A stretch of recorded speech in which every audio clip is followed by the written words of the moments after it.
में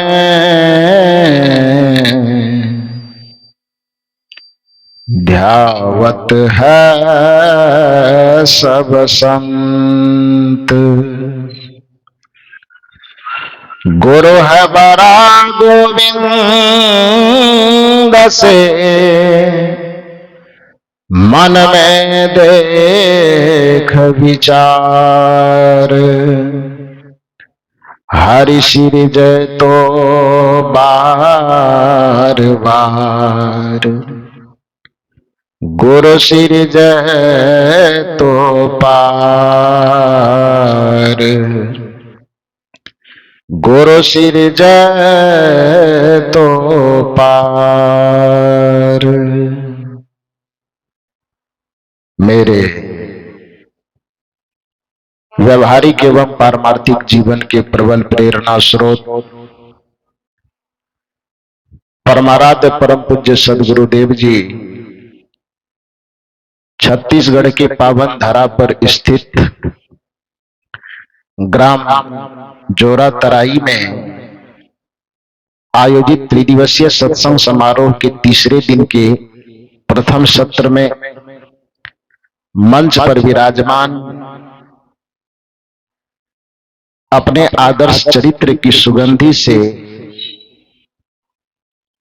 पूरी मानवता को सुवासित करने वाले परम वंदनीय संत समाज, हमारी समस्त साध्वी बहनें एवं इस परिवर्तन परिवर्तक स्थल पर विराजमान अध्यात्म प्रेमी सज्जनों तथा देवियों, बहुत देर से हम लोग भजन और विचारों के रसपान से सराबोर हो रहे थे।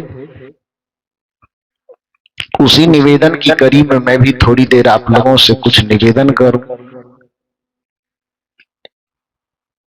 बड़े मधुर स्वर में साध्वी बहन रचना जी के द्वारा सदगुरु कबीर साहब का प्रसिद्ध पद प्रस्तुत किया गया, जिस भजन में राजस्थान की शब्दावली थी। घना दिन बीत गयो सोए बीत गयो मुसाफिर जाग की चर्चा हो रही थी, जिसका सीधा सा अर्थ था कि हम बहुत दिन तक सो चुके हैं, ए मुसाफिर अब हमें जगना है। जिसमें दो बात स्पष्ट रूप से परिलक्षित हुई कि एक तो हम मुसाफिर हैं, दूसरा हम सोए हुए हैं। दोनों एक दूसरे के प्रति विरोधाभासी बातें हैं। मुसाफिर उसे कहते हैं जो चल रहा है। यदि सोया हुआ होगा तो वह मुसाफिर नहीं होगा, यदि मुसाफिर होगा तो सोया हुआ नहीं होगा। लेकिन हमारे जीवन के साथ यह विडंबना जुड़ी हुई है, इसलिए कबीर साहब ने सोया हुआ भी और मुसाफिर भी हमसे जोड़ा है कि वस्तुतः हम हैं तो मुसाफिर, लेकिन अपने यात्रा के कर्तव्य को भूल करके हम सो गए। इस भजन के माध्यम से सदगुरु कबीर हमें याद दिलाना चाहते हैं कि पहली बात कि तुम सोए हुए हो, अपने सोए हुए अवस्था को जानो। पहले सोए हुए अवस्था का परित्याग कर करके जग जाओ। लोगों के मन में सवाल होता है कि ये कौन सी बात हुई, हम तो जगे हुए हैं। जगे हुए नहीं है तो हम अपने घर से यहां सत्संग पंडाल तक आए कैसे? जगे हुए नहीं होते हैं तो हम खाते कैसे? जगे हुए नहीं है तो हम अपने मित्रों से परिजनों से मिलते बातचीत कैसे करते हैं? जगे हुए नहीं है तो हम फिर कार्य व्यापार कैसे करते हैं? यह जागरण शरीर की एक प्रक्रिया है, यह व्यवहार का जागरण है। लेकिन संत जिस जगह से, जिस स्तर से आपको जगाना चाहते हैं, वह जागृति आपकी चेतना की जागृति है। ये सोना जागना ये आपके शरीर के, आपके मन का तो निरंतर हो ही रहा है। प्राकृतिक रूप से आप दिन भर जग करके कार्य कर रहे हैं और रात में विश्राम की नियत से आप सो जाते हैं, शरीर को आराम देने के लिए। लेकिन कुछ कुछ मनुष्य ऐसे होते हैं संसार में, जन्म भी लेता है सोए सोए, जीता भी है सोए सोए और अंततः मर भी जाता है सोए सोए। कबीर साहब ने इसके लिए बड़ा सुंदर तरीके से कहा है, पड़े अविद्या में सोने वालों, सवाल यह है खुलेगी आंखें तुम्हारी कब तक। लोगों ने कहा जानने, ये जानेंगे कैसे कि हम जग चुके हैं।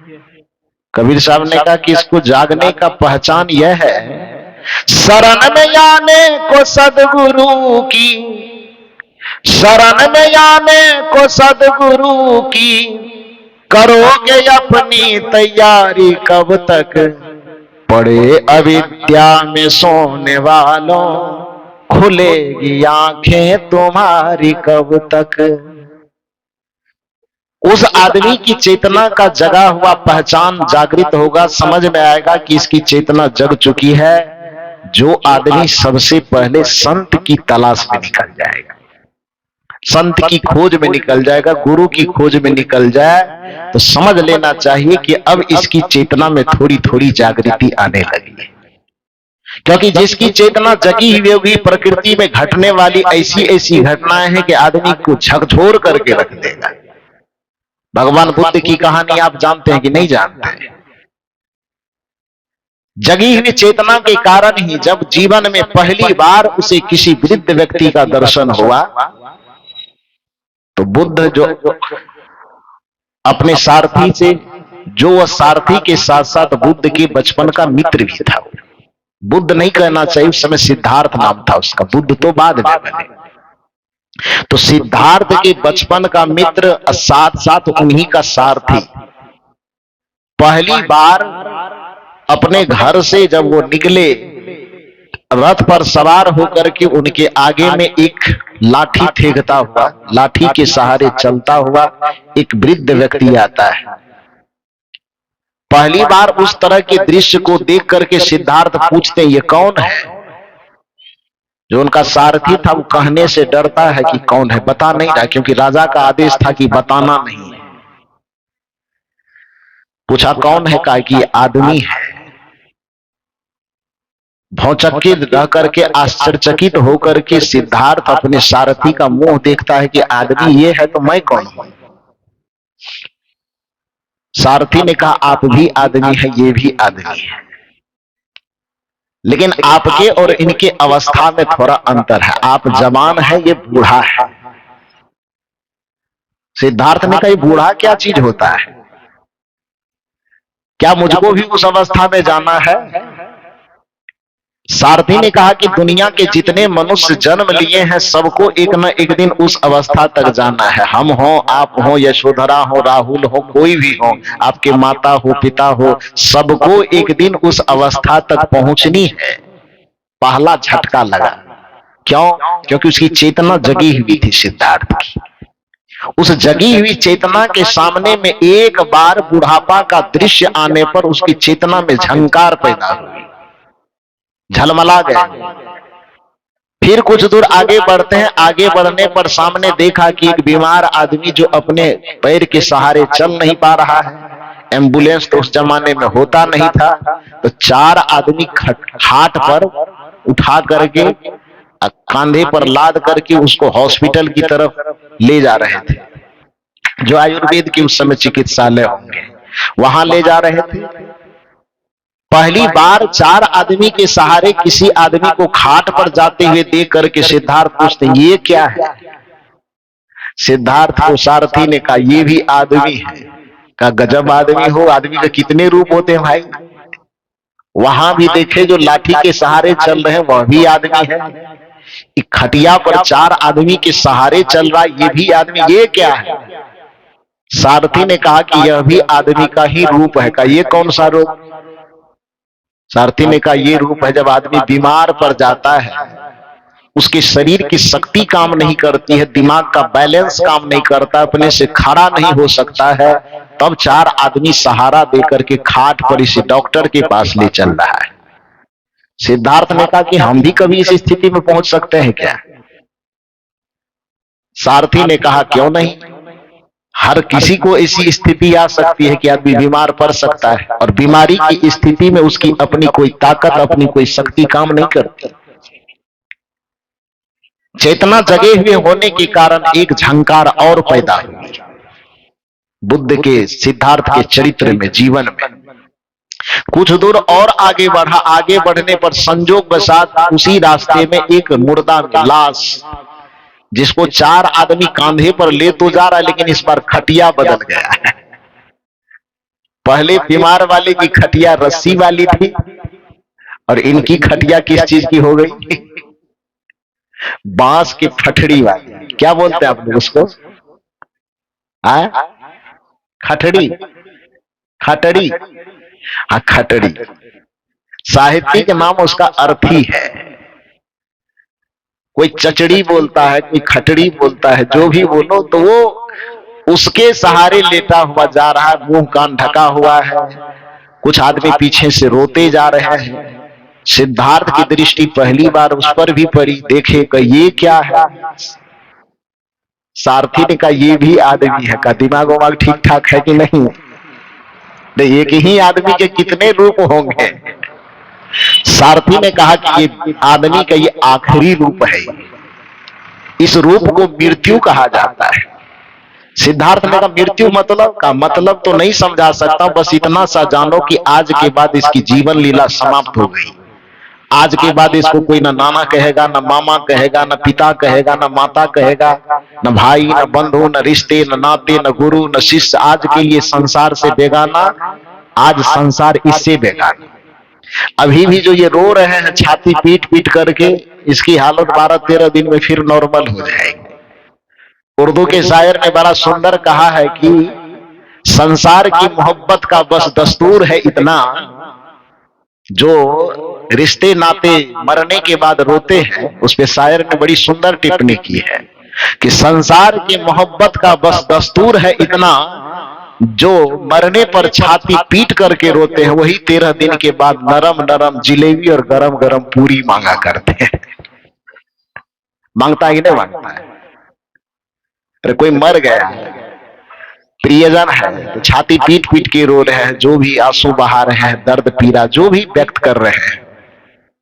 अब वही 13 दिन के बाद जब 13वीं होती, इधर 13 दिन पे होता ज्यादा, किसी के मरने के बाद जो भोज भंडारा होता कितना दिन पर?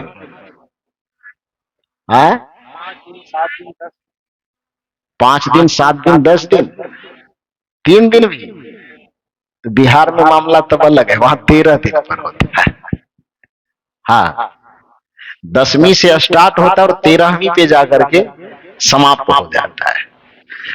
तो शायद बिहार का रहा होगा शायरी करने वाला, छत्तीसगढ़ का होता तो 5 ही दिन गिनती करवाता, लेकिन उसी इलाके का होगा, इसलिए उन्होंने कहा कि दुनिया की मोहब्बत का बस दस्तूर है इतना, जो मरने के बाद छाती पीट करके रोते हैं, वही 13 दिन के बाद नरम नरम जिलेबी या गरम गरम पूरी मांगते हैं।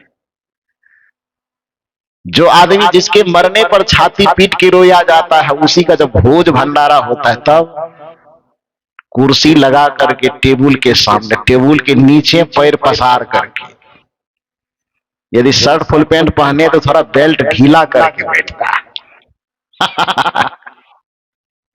और उसके बाद गुलाब लग जाए, इधर कठोता में ये पूरी नरम है कि नहीं टेस्ट करके, जलेबी जो दोगे तो गरम है कि नहीं चक चक करके खाता है ना। सिद्धार्थ के सारथी ने कहा कि ये जीवन की आखिरी लीला है। सारथी सिद्धार्थ ने कहा कि हम भी ऐसा होंगे क्या? सारथी ने कहा धरती पे जितने लोग जन्म लिए हैं सबको उस स्थिति में जाना होगा। कबीर साहब की वाणी इसी जगह कहती है कि आया है सो जाएगा, राजा रंग फकीर एक सिंहासन चढ़ चले, एक बंधे जंजीर। सबको उस स्थिति में जाना है, जो भी आया है सबको जाना है।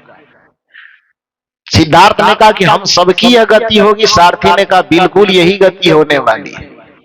कुछ दूर और आगे बढ़ा, आगे बढ़ने पर देखा कि अब एक लाश को चिता पर लेटाया जा रहा है उसको लेटा करके उसके ऊपर में लकड़ी बोझी जा रही है। अंतिम बार लोग वहां छाती पीट पीट करके रो रहे हैं और एक छोटे से बच्चे के हाथ में आग की लुकाठी दे करके उस चिता के चारों तरफ घुमा घुमा करके उसमें आग लगाई जा रही है। थोड़ी देर में चिता जल करके धू धू धू धू करते करते कुछ देर के बाद वह राख में तब्दील हो जाता है। सिद्धार्थ इस घटना को जैसे ही देखता का ये क्या है, का बस जीवन की आखिरी निशानी, जीवन यहीं से खत्म।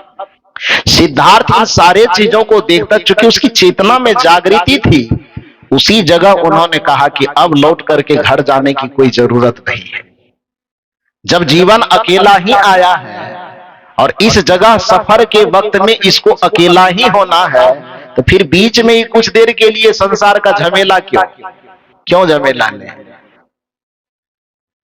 भीड़ आदमी का है, लेकिन वास्तविकता क्या है, आदमी अकेला है। कौन किसका साथी है, कौन किसका साथी है, जाना जब अकेला है। भीड़ आदमी का है, आदमी अकेला है। ये केवल दुनिया की भीड़ कुछ दिन के लिए दिखती है। अपने गोस्वामी जी की भाषा में कहें तो सुर नर मुनि के यही सब रीति, स्वार्थ लागी करहि सब प्रीति। कि जब एक दूसरे के सहयोग की जरूरत पड़ती है तो एक दूसरे से बड़े सुंदर सुंदर वादे किए जाते हैं। हम फिल्म का एक गाना गाते हैं, आप लोग भी सुन लीजिए।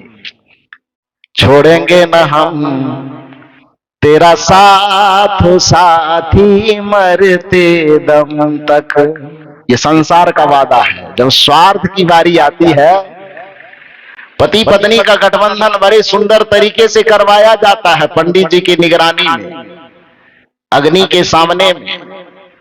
जब वही पति पत्नी एक दूसरे के स्वार्थ में अड़चन डालता है तो तलाक का मामला कोर्ट तक पहुंचता है कि नहीं। उस 7 जन्म के वादा, अग्नि के फेरा, पंडित जी के मंत्र कहां चला गया है?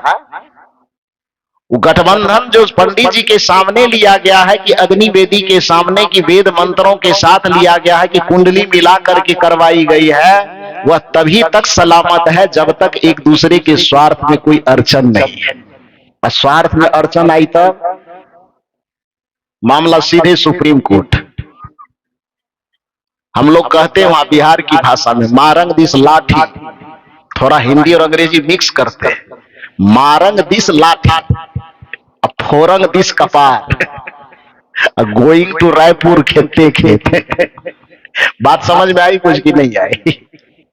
मारंग दिस लाठी, यदि स्वार्थ में अड़चन आएगी तो मारंग दिस लाठी, लाठी समझ रहे हैं ना, डंडा। अब फोरंग दिस कपार, कपार बोला माथा। गोइंग टू रायपुर, क्योंकि हाईकोर्ट तो वही होगा ना। खेते खेते रोड भी नहीं देखने लगेगा, स्वार्थ पर अड़चन आएगी तो। जब स्वार्थ का गठबंधन करना होता है तो रिश्तों की सच्चाई यही है। वादा करते हैं हम एक दूसरे से, छोड़ेंगे न हम तेरा साथ साथी मरते दम तक। और वादा को कितना खींच के आगे ले जाते हैं, एक जन्म नहीं 7 जन्म तक, 7 जन्म नहीं जन्म जन्म तक, छोड़ेंगे न हम तेरा साथ साथी मरते दम तक। ये वादा है दुनिया वालों का एक दूसरे से जब स्वार्थ का गठबंधन होता है। और स्वार्थ पर जब अड़चन आती है तब गाना का ट्रैक चेंज हो जाता है, 1989 वाला में चला जाता है।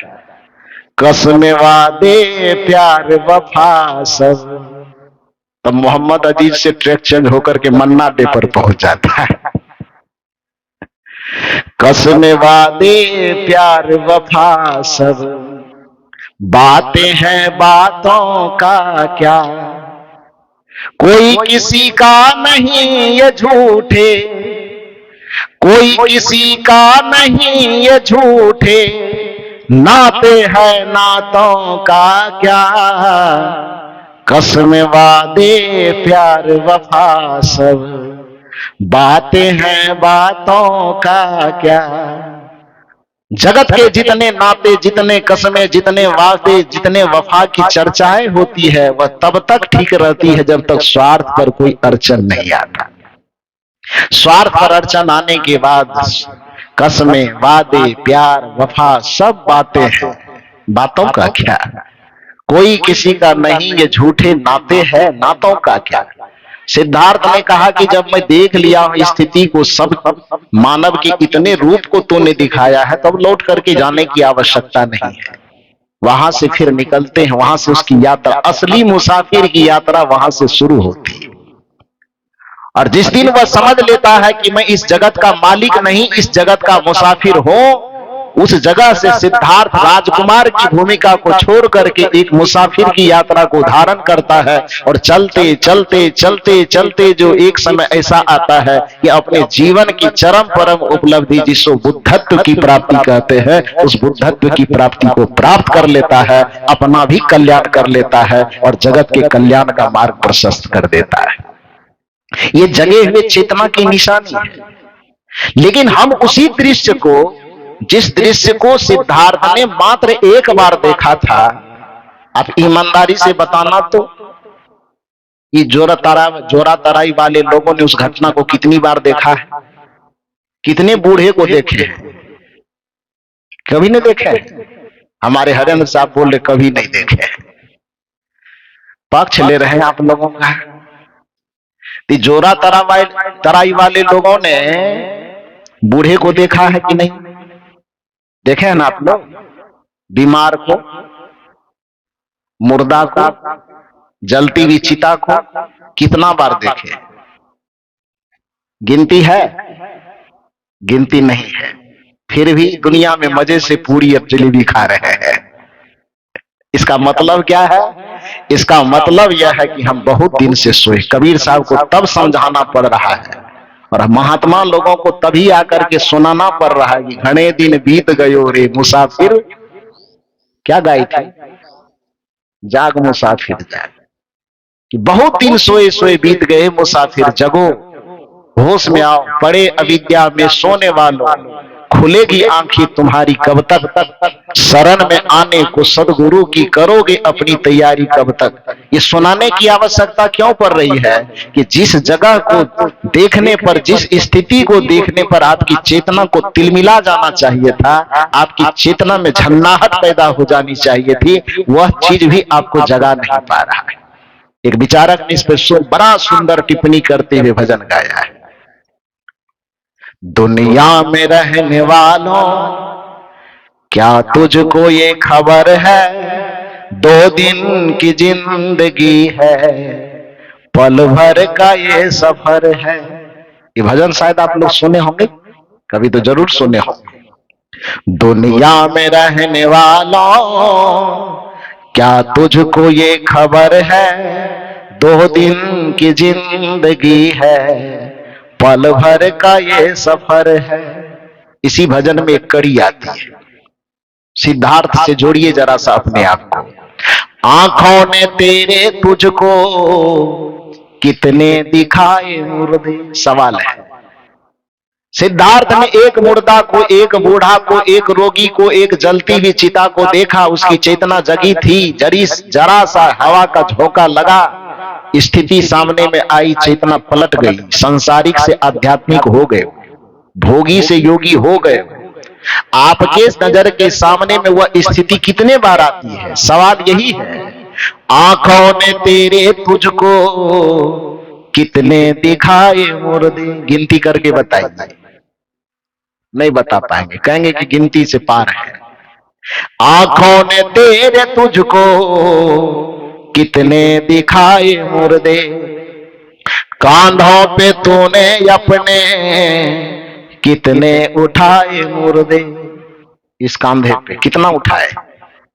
आंखों ने तेरे तुझको कितने दिखाए मुर्दे, कांधों पे तूने अपने कितने उठाए मुर्दे, फिर भी बना है अंधा, अनजान बेसमझ है, 2 दिन की जिंदगी है, पल भर का ये सफर है, दुनिया में रहने वालों क्या तुझको ये खबर है, 2 दिन की जिंदगी है, पल भर का ये सफर है।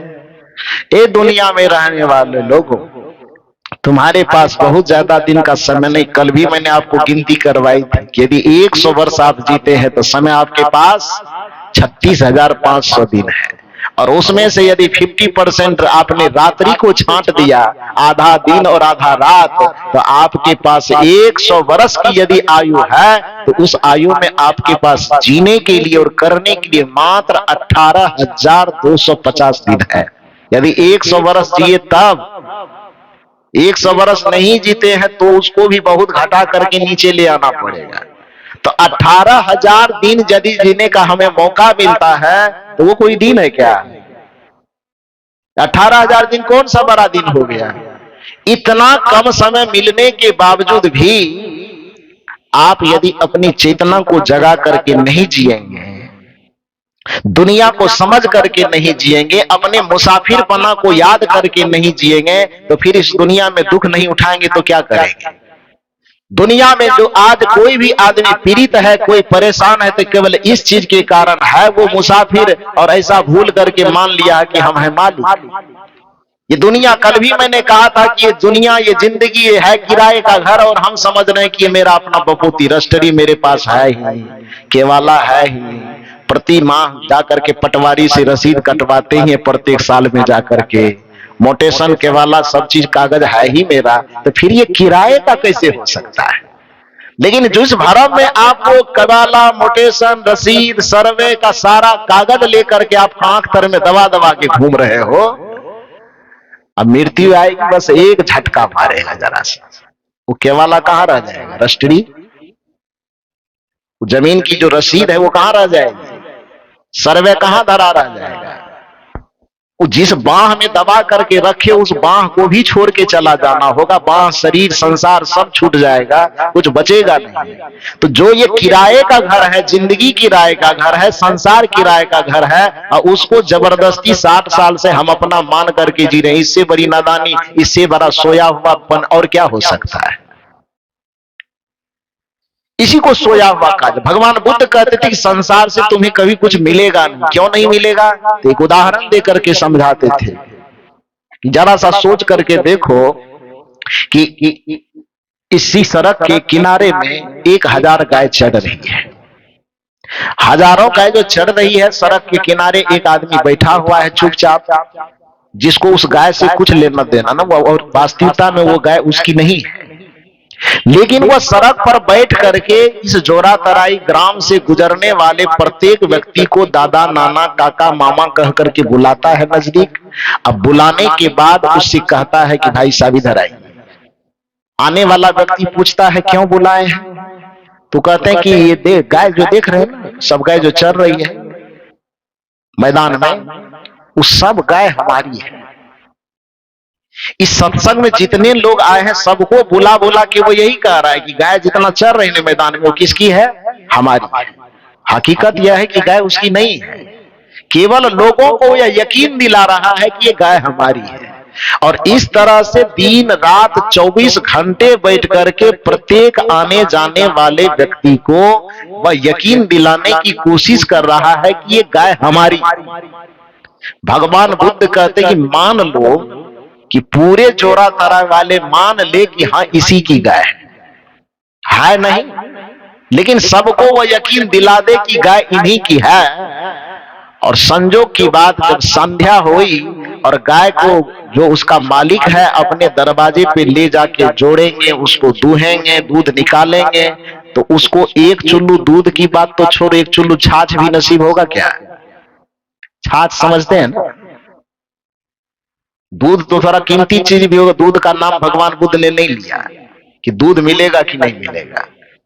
वो छाछ की बात करें कि एक चुल्लू छाछ भी उसको नसीब होगा। छाछ किसे कहते हैं?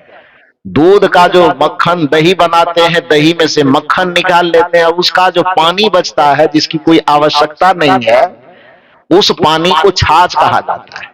भगवान बुद्ध कहते हैं कि उस दूध का जो आखिरी चीज है जिसको फेंका जा सकता है, वह भी दिन भर 24 घंटा गाय मेरी है, गाय मेरी है, गाय मेरी है जो रट्टा मार रहा है और दुनिया वाले को बता रहा है कि गाय मेरी है। तो मेरी मेरी मेरी मेरी कहने वाले को दूध की बात छोड़ दो, छाछ भी एक चुल्लू मिलने वाला है, मिलेगा? इधर वाले लोग बताइए क्यों नहीं मिलेगा? क्योंकि हकीकत में गाय उसकी नहीं है, केवल वह दुनिया वाले को सुना रहा, अपने मन को भी भरमा रहा है और दुनिया वाले को भी भरमा करके यकीन दिला रहा है। बुद्ध जी कहते हैं कि यदि पूरी दुनिया को भी यकीन हो जाए कि हाँ वो गाय तुम्हारी ही है, फिर भी उस गाय से निकलने वाले दूध की बात छोड़ो, उसका छाछ तक भी तुमको मिलने वाला नहीं है। भगवान बुद्ध अपने शिष्यों को यही तर्क दे करके समझाते थे, जैसे दूसरों की गाय को मेरी मेरी कहने वाले को छाछ तक भी मिलने वाला नहीं है, वैसे इस संसार को जो आज तक किसी का नहीं हुआ, उसको केवल जीवन भर मेरी मेरी मेरी दुनिया, मेरा संसार, मेरा घर, मेरा परिवार रट्टा मारते रहो, लेकिन जिस दिन मृत्यु का पर्दा गिरेगा उस दिन तुम्हारे हाथ में कुछ भी आने वाला नहीं है, तुम खाली हाथ आए थे और खाली हाथ चले जाओगे। इसको प्रमाणित करने के लिए कोई रामायण वेद गीता लाने की जरूरत नहीं है। ये एक ऐसी हकीकत है, यह एक ऐसी वास्तविकता है कि जो भी संसार में आया है, अपने अलावा दूसरे को जिसको भी जाते हुए देखता है तो क्या लेकर के जाते देखता है? साथ में जमीन की, मकान, घर लेते जाते देखता है कि दुकान? क्या ले जाता है? कुछ नहीं लेके जाते। यही सबसे आश्चर्य की बात है कि सोए हुए आदमी जो है तो मुसाफिर, लेकिन मान रहा है कि हम हैं मालिक। है तो ये किराए का घर, लेकिन समझ रहे हैं कि ये मेरा वास्तविक घर है। यही सोए होने का प्रमाण है कि आपकी चेतना सोई हुई है, जिसके कारण संसार की वास्तविकता को स्वीकारने के लिए, समझने के लिए तैयार नहीं है। यदि आपकी चेतना जग जाए तो आप इस चीज को समझने के लिए तैयार होंगे। तो आपके मन में सवाल हो सकता है, क्या तब हम लोक व्यवहार न करें? यदि चेतना जग जाए तो लोक व्यवहार नहीं करना चाहिए, खाना नहीं चाहिए, परिवार के बीच में नहीं रहना चाहिए, जो काम में धंधा करते हैं वो नहीं करना चाहिए। हाँ, करना चाहिए, सब चीज करना चाहिए, लेकिन एक चीज को ध्यान में रखते हुए करना चाहिए। पानी में नाव चले तो चले, नाव में पानी मत आने दो, संसार में मन रहे तो रहे, मन में संसार न आने दो। रहना है संसार में, रहना है परिवार के बीच में, रहना है संबंधों के बीच में, करना है सारा लोक व्यवहार, लेकिन वो सारा लोक व्यवहार करते हुए भी एक चीज ध्यान रखना है कि संसार के लोक व्यवहार की भूमिका सिर्फ इतनी है जैसे एक पानी की भूमिका है।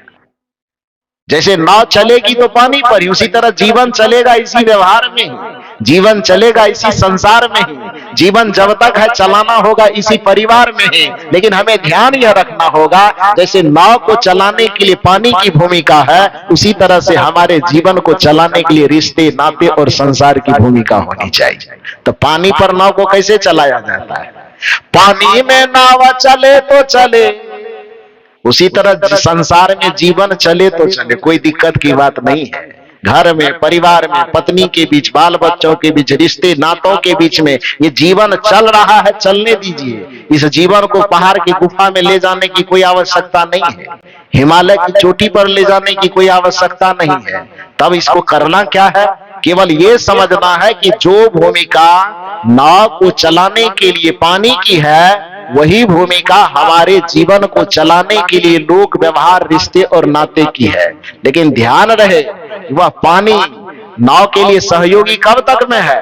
जब तक वह पानी नाव के नीचे में है। यदि वह पानी नाव के अंदर में आने लगे तब वो नैया पार लगाएगी कि बस पीछे में डुबा करके खत्म करेगी? क्या करेगी? डुबा देगी। तो जो पानी उस नाव का मित्र हो सकता है, जरा सा असावधानी हुई तो वही पानी उस नाव का क्या हो जाएगा? दुश्मन हो जाएगा, विरोधी होगा ना। जो पानी उस नाव को किनारे तक पहुंचा सकती है, वही पानी जरा सा असावधानी हुई, चूक हुई और पानी नाव के नीचे रहना चाहिए, किंतु नाव के अंदर पानी आ गई, तब क्या होगा? वो किनारा लगने के बजाय जितने सवार होंगे उस नाव में, सबका वृंदावन बिहारी लाल की एक ही बार में हो जाएगा। राम नाम सत्य है, होगा कि नहीं होगा? तो इसलिए नीतिविद कहते हैं इस संसार में, इस जगत के संबंधों में रहना तो संबंधों में ही है, रहना परिवार में ही है, रहना घर में ही है, लेकिन इन संबंधों परिवार में रहते हुए बस केवल इतना ध्यान रखना है, पानी में नाव चले तो चले, नाव में पानी मत आने दो, संसार में मन रहे तो रहे, मन में संसार न आने दो। जैसे पानी के बीच में नौका चलती है, लेकिन सावधानी ये जरूर बरतना चाहिए कि कहीं पानी नाव के अंदर न आने पाए। उसी तरह से हमारा जीवन इस रिश्तों में चले चलने दीजिए, संबंधों में चले चलने दीजिए, घर में चले, लोक व्यवहार में चले, खेती गृहस्थी में चले, दुकानदारी में चले, नौकरी पेशा में चले, इसको चलने दीजिए। लेकिन गुरु की शरणागति लेकर के इतनी बात ध्यान में रखनी जरूर होगी कि आपकी चेतना में इसका प्रवेश नहीं होना चाहिए। आपकी चेतना में इतनी जागृति चाहिए कि हम इस संसार के मालिक नहीं हैं, बल्कि हम इस संसार के एक मुसाफिर हैं।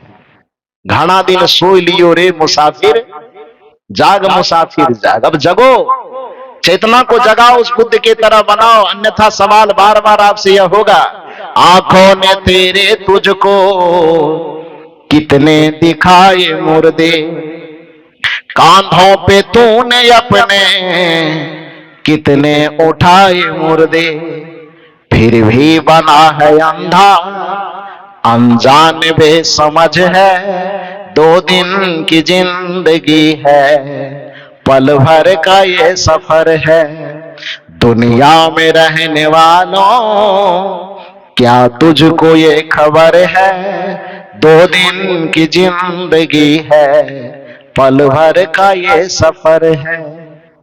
जिंदगी को किस तरह से जीना चाहिए? सदगुरु कबीर साहब कहते हैं, यदि जग करके जियोगे तो लोक व्यवहार करते करते भी सत्संगति के लिए समय जरूर निकलेगा।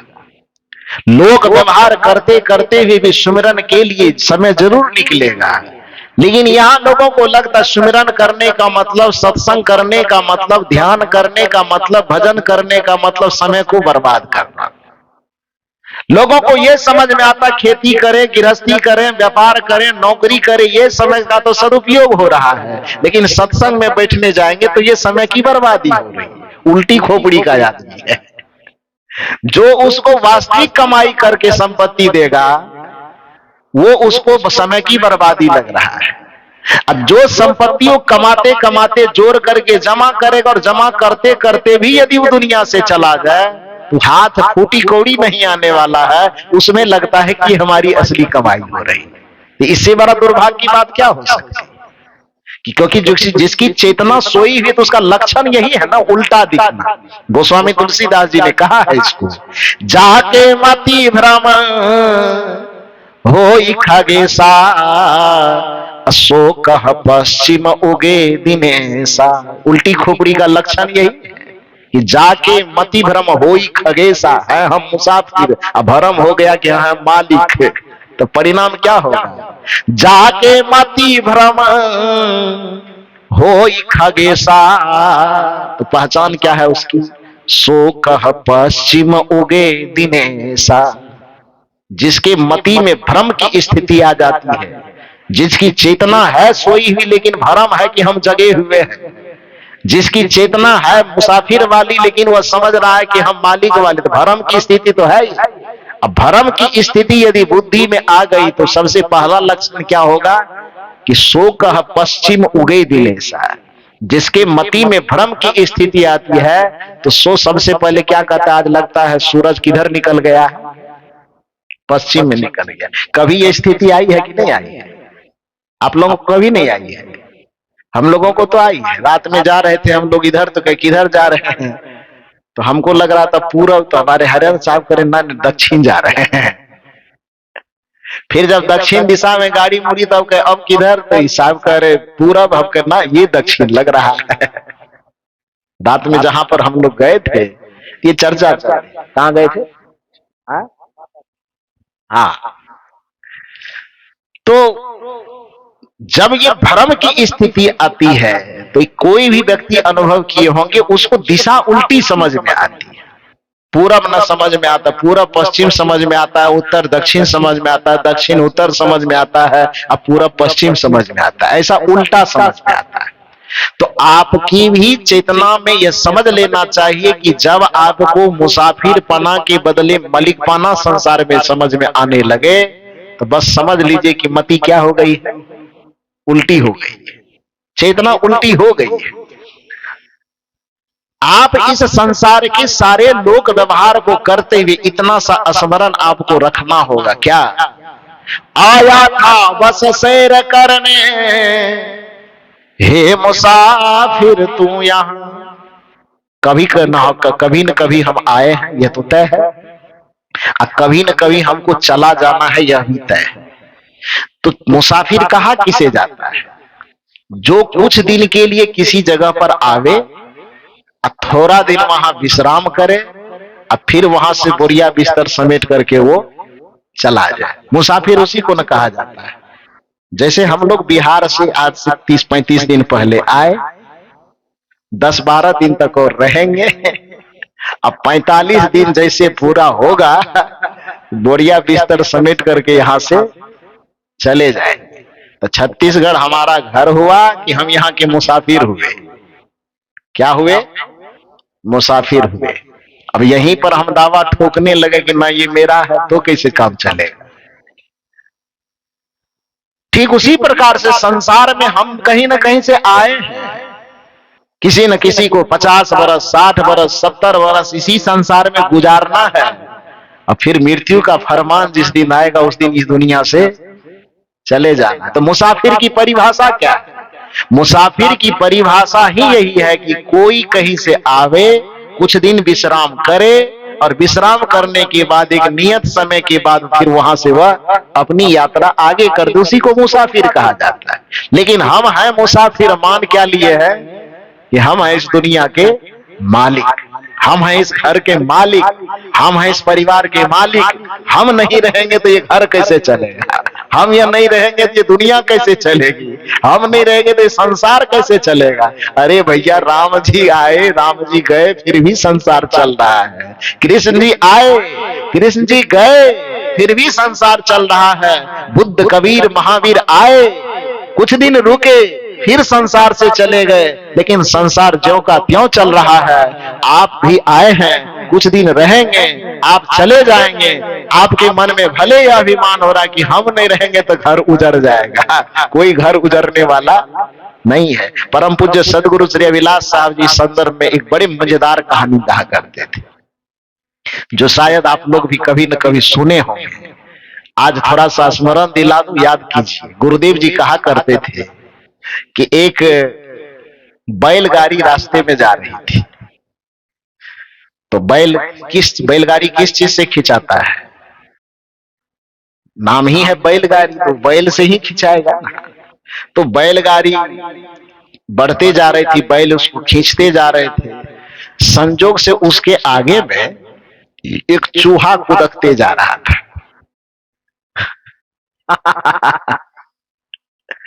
तो चूहा आगे आगे कूदते जाए, जरा सा पीछे पलट के देखे कि मेरे पीछे पीछे भारी भड़कम गाड़ी आ रही है।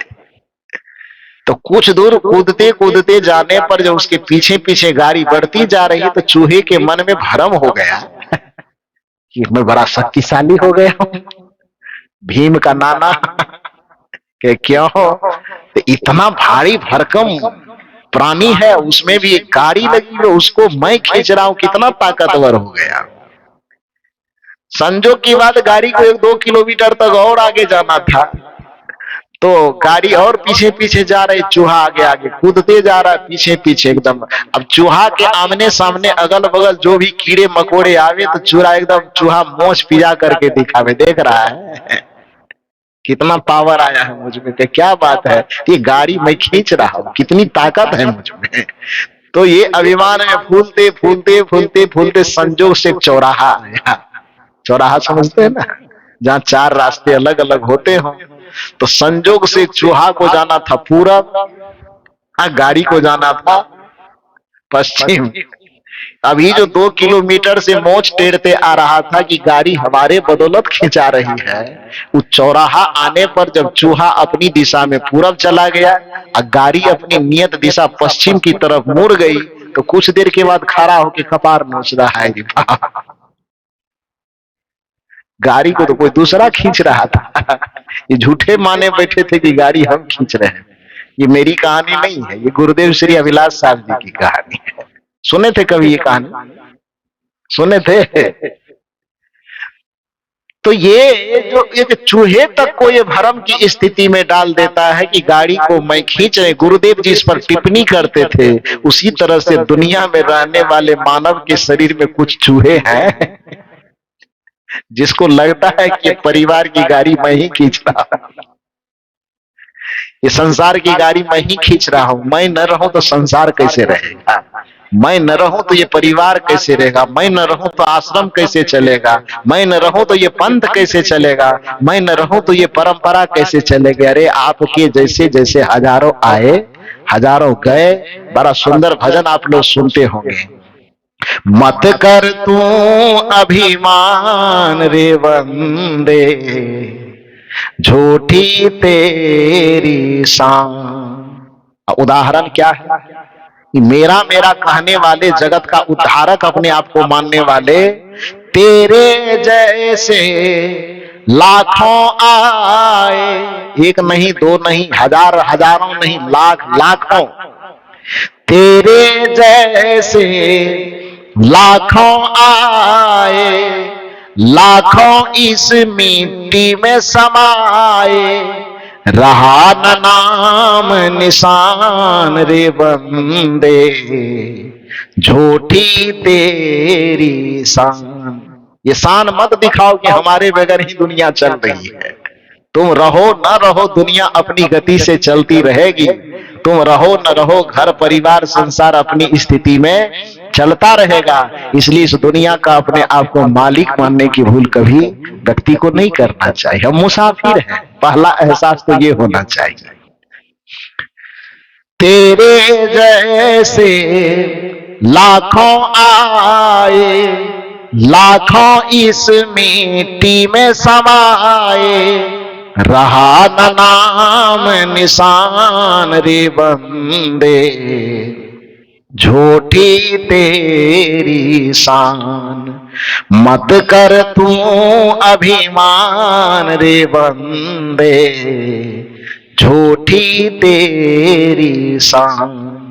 तो आपकी और हमारी जो मालिकाना का शान है, ये शान, ये अभिमान बहुत झूठी है।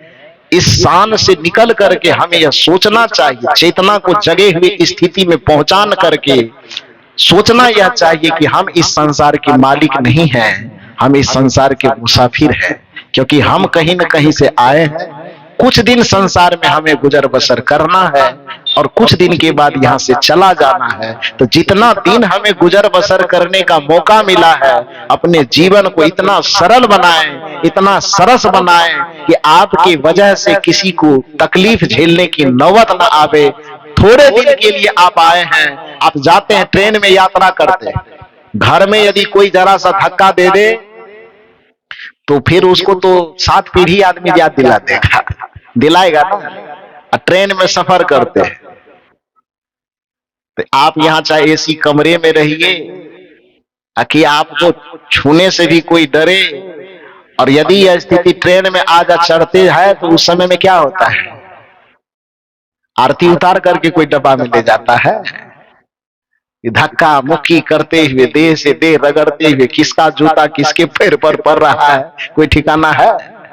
तो ट्रेन में किसके पैर से किसका जूता दबा रहा है, किसके मुंह, खास करके जब रात में एसी डब्बा हो या क्या कहते हैं उसको, रिजर्वेशन वाला डब्बा, स्लीपर डब्बा, वो हो और उसमें वेटिंग वाली स्थिति हजारों हो जाए, तो रात दिन वाला दृश्य तो खैर देखने में अलग रहता है, लेकिन रात्रि का दृश्य देखिएगा तो कैसा समझ में आता है? जब आदमी सोता है तो किसके मुंह पर किसका जूता पड़ा हुआ है, और उस परिस्थिति में कोई वॉशरूम की तरफ जाने की नौबत आ जाए तो फिर क्या होता है? किसके कपार पर कौन जूता रखते हुए आगे बढ़ता, कोई गारंटी है? नहीं है। लेकिन उस स्थिति के लिए कौन आदमी किसके ऊपर केस करता है? कौन आदमी किस पर मुकदमा करता है? क्यों नहीं करता? चोट लग जाए, जरा सा बेग ठेक जाए या कुछ हो जाए, किसी के सीट पे कोई जूता रख दे, किसी के माथे पर कुछ गिर जाए, उसके लिए न तो कोई केस ठोकता है, न मुकदमा ठोकता है, न मन में दुश्मनी की गांठ बांधता है। क्यों? क्योंकि आदमी के मन में एक ही भाव रहता है, चलो भाई थोड़ी देर की यात्रा है, कुछ हो गई, चलो बात खत्म करो। तो जो आप उस 3 घंटे की यात्रा में आपके मन में ये एहसास, ये जागरण बना हुआ रहता है कि हम इस ट्रेन के मालिक नहीं हैं, हम इस ट्रेन के कौन हैं?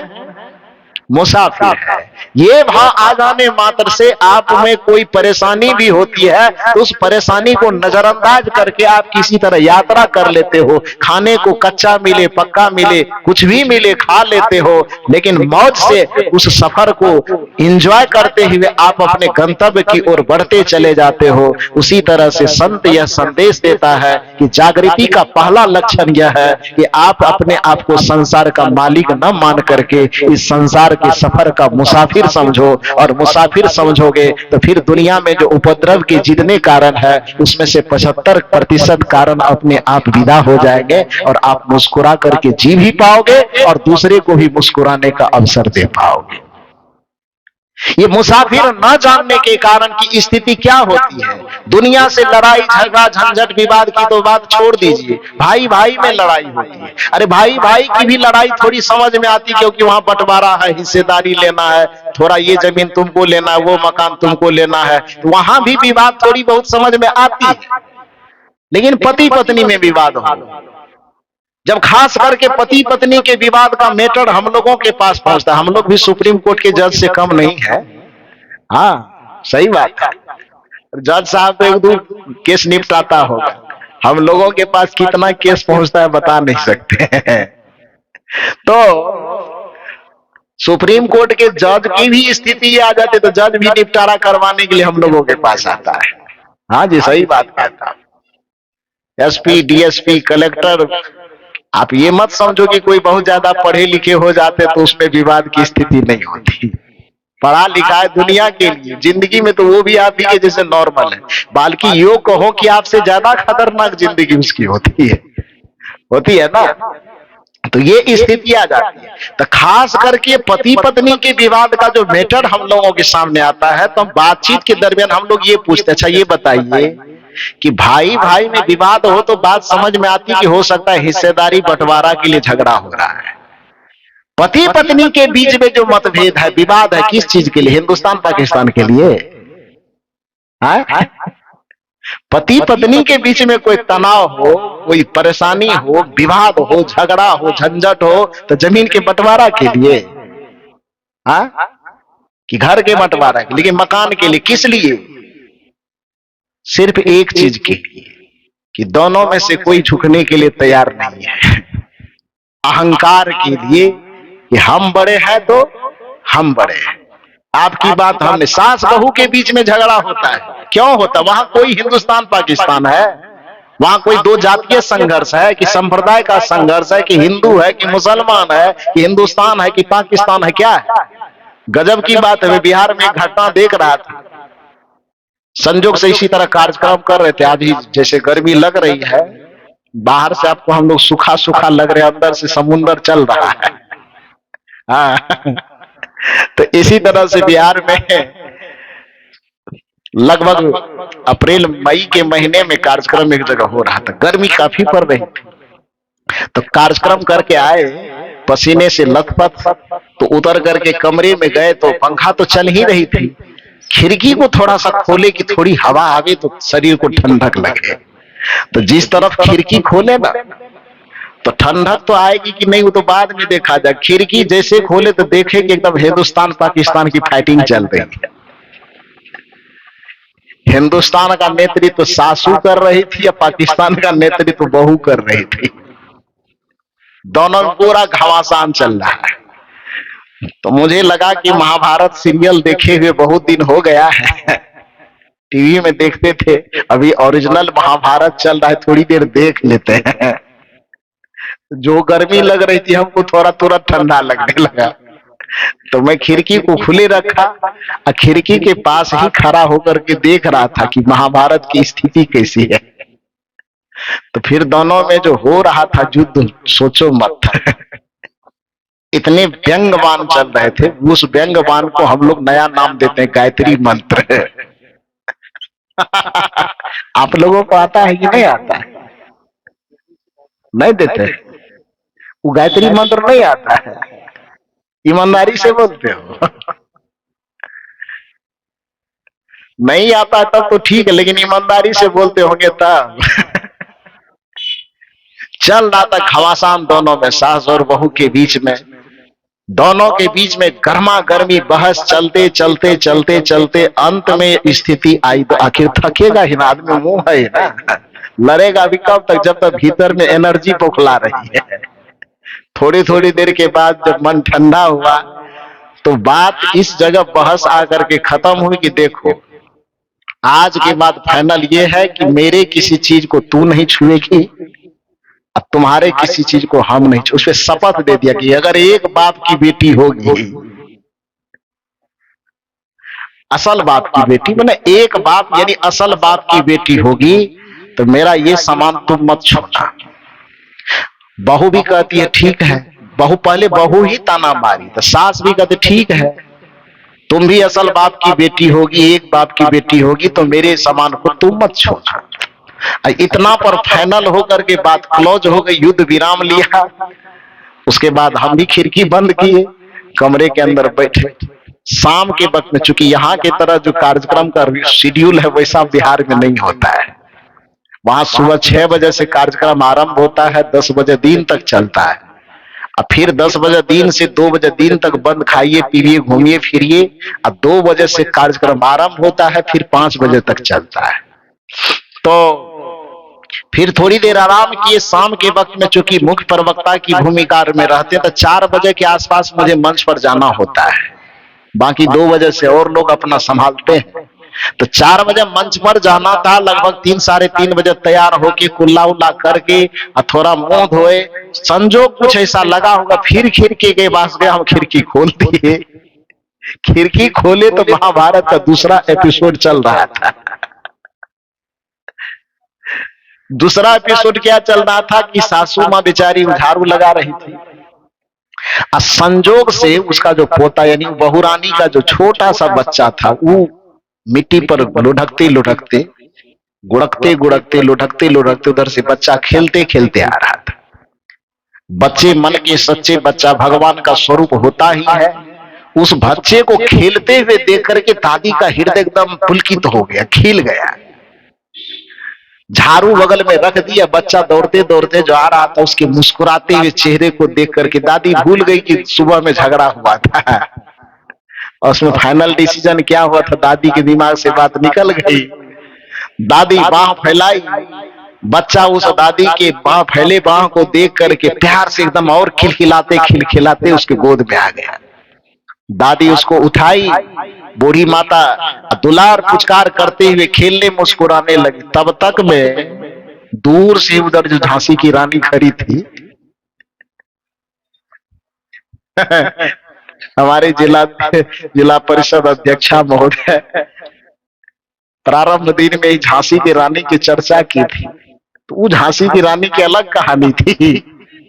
घर घर में जो झांसी की रानी नई नई आती है, तो वो एकदम झांसी की रानी कहीं झाड़ू लगा रही थी साइड में, तो देखी कि हमारी सासू माँ मेरे बच्चे को गोद में उठा के खिला रही है, उसको रहा नहीं गया। दिमाग में जो सुबह की लहर थी, वो लहर फिर एक बार चढ़ी, तमतमाते उधर झाड़ू फेंकी, कमर में एकदम साड़ी को लपेटते हुए युद्ध लड़ने की स्थिति में हाई पोजीशन में, सासू के पास आकर के कहती है बच्चे को रखिए। सासू कहती काम धाम कुछ नहीं दिखाई देता, जाओ काम करो। उन्होंने कहा बच्चे को रखिए। सुबह में फाइनल क्या हुआ था कि एक बाप की औलाद हो, असल बाप की औलाद हो, तो मेरे किसी सामान को मत छूना। इसको क्यों छुई हो? सास कहती है कि सामान लग रहा है, ये बच्चा है, दुलारा प्यारा बच्चा है, तुमको कोई सामान लगता है? अरे बच्चा रहे सामान है तो मेरा ना, मेरे बच्चे को आपने छूने की हिम्मत कैसे की? आपको जो चुनौती दी थी कि एक बाप की, असल बाप की बेटी होगी तो मेरे बच्चे को मत छूना, फिर आपने छुआ क्यों? बूढ़ी माता का भी झगड़ा करने का मन नहीं था, मूड शांत था, ठंडा दिमाग, बार बार कोशिश कर रही समझाने की, बहू जाओ काम कर रही, काम करो, लेकिन बहू के दिमाग में तो कुछ तिक्रम और चल रहा है। तिक्रम की स्थिति में बहू बार बार जब चुनौती दी तो नीति कहती है कि चंदन कितना भी शीतल हो, यदि उसको हद से ज्यादा रगड़ा जाए तो चंदन की शीतलता भी अपनी सीमा भूल करके अग्नि को प्रकट कर देता है, करता है ना। इसलिए ज्यादा सहने वाले व्यक्ति को भी हद से ज्यादा रगड़ने की कोशिश नहीं करनी चाहिए, अन्यथा वहां भी क्रोध की अग्नि पैदा हो सकती है। तो चूंकि सास की बुद्धि परिपक्व थी इसलिए वह शांति चाहती थी, बहू को बार बार वह करे कि जाओ अपना काम करो, लेकिन सासू की बात सुनने के लिए तैयार नहीं थी। बार बार वह ताना दे रही थी कि असल बाप की बेटी हो तो तूने मेरे सामान को क्यों छुआ, मेरे बच्चे को क्यों छुआ। इतना कह करके सासू को भी थोड़ा गुस्सा आया, उसने बच्चे को धीरे से जमीन पर रखते हुए तब ताना मारते हुए कहते, ठीक है तुम्हारे चुनौती को हम स्वीकार करते हैं कि आज से तुम्हारे बच्चे को हम कभी नहीं छुएंगे। एक बाप की बेटी कहती हो हमको, असल बाप की बेटी का ताना दे रही हो। बहू रानी जरा सा खोपड़ी ठंडा करो और विचार करो कि हम भी तुमको ताना दे कि तुम ही असल बाप की बेटी है, तो आज के बाद मेरे बेटे को कभी मत छूना। तुम्हारी क्या स्थिति होगी बताओ। ये सब नौबत जो आती है क्यों आती है? जिनके बीच में हमें प्यार मोहब्बत के लिए ही हमने संबंध जोड़ा है, पति पत्नी का संबंध, भाई भाई का संबंध, सास ननद का, सास बहू का संबंध, ननद भाभी का संबंध, ये कोई टकराने वाला संबंध है? ये संबंध ऐसा है जिसमें से प्यार की फुहार निकलनी चाहिए। जैसे चीनी के अंदर मिठास होती है, वैसे इन रिश्तों के मध्य भी एक मिठास होनी चाहिए, लेकिन वह मिठास की वजह पर एकदम अग्नि की चिंगारी निकलती है। तो वजह क्या है? वजह यही है कि हम अहंकार में अपनी चेतना को इतना सुला दिए हैं कि हम इस जगत के मालिक ही बन बैठे हैं। हम समझते हैं जो कुछ भी है इसके मालिक हम हैं। सास समझती है बहू के मालिक हम हैं, तो बहू समझती है सास को गरम गरम रोटी खिलाते हैं हम, मालिक बनेगी ये। असली मालिक तो हम हैं। पानी हम पिलाते हैं, खाना हम खिलाते हैं, कपड़ा हम धोते हैं, तो मालिक हम हुए कि मालिक वो हुए? ननद सोचती है कि इस घर में जन्म लिए हैं तो मालिक हम हैं। बहू रानी सोचती है कि हम आए हैं पति का पत्नी बन करके, बहू बन करके, तो मालिक हम हैं। सबको एक ही घमंड है कि हम क्या है? मालिक हैं। लेकिन वास्तविकता क्या है कि संसार का कोई ही मालिक नहीं है। वास्तविकता यह है कि हम सब इस संसार के मुसाफिर हैं। उस मुसाफिर बना को हमें याद रखना है। आया था बस सैर करने, हे मुसाफिर तू यहाँ था सैर करके लौट जाना, शीघ्र तुमको फिर वहां। लेकिन मिस्टेक क्या हुआ? सैर करना भूल कर निज घर बनाकर टिक गया, कर याद अपने देश की परदेश में क्यों रुक गया।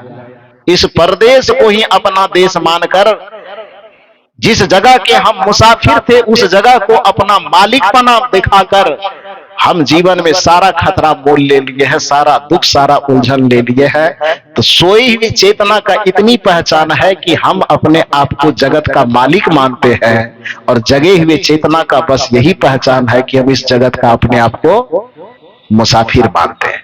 अब आप यह तय कीजिए कि आप मुसाफिर हैं कि आप मालिक हैं।